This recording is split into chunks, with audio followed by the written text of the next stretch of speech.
যুক্তরাষ্ট্রের নবনির্বাচিত president Donald Trump Ukraine ও রাশিয়ার মধ্যে চলমান যুদ্ধ বন্ধ করতে কাজ শুরু করেছেন। তিনি বলেছেন, যুদ্ধবিরতি আনতে রাশিয়া ও ইউক্রেনের মধ্যে আলোচনা করা উচিত। ট্রাম্প আরও জানিয়েছেন, শপথ গ্রহণ করার আগেই তিনি ইউক্রেন যুদ্ধের অবসান ঘটানোর কাজ শুরু করে দিয়েছেন। ডোনাল্ড ট্রাম্প প্রেসিডেন্ট নির্বাচনের সময় বলেছিলেন, তিনি যদি প্রেসিডেন্ট হন তাহলে 24 ঘন্টার মধ্যে রাশিয়া ইউক্রেন যুদ্ধ বন্ধ করতে পারবেন। যুদ্ধ বন্ধের জন্য তিনি ইউক্রেনের ন্যাটো সদস্যপদ অন্তত 20 বছরের জন্য পিছিয়ে দেওয়ার প্রস্তাব দিয়েছেন।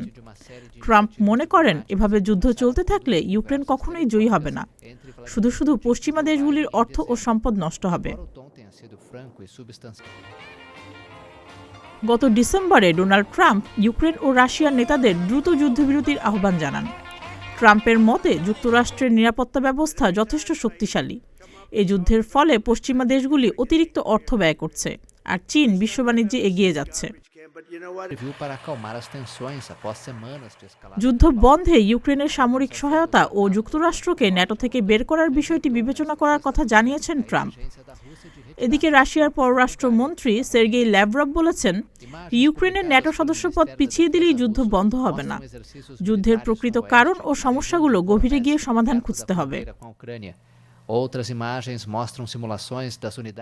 বিশেষজ্ঞদের মতে, পশ্চিমা দেশগুলো ইউক্রেনকে রাশিয়ার বিরুদ্ধে উস্কানি দিয়ে এই যুদ্ধ শুরু করতে সাহায্য করেছে। তবে ট্রাম্পের একক প্রচেষ্টা ইউক্রেন রাশিয়া যুদ্ধ থামানো কঠিন হতে পারে, কারণ এ যুদ্ধে জটিল ভূ রাজনৈতিক একাধিক দেশ ও শক্তির মধ্যে দীর্ঘমেয়াদী দ্বন্দ্ব রয়েছে। সুস্মিতা, প্রতিদিনের বাংলাদেশ।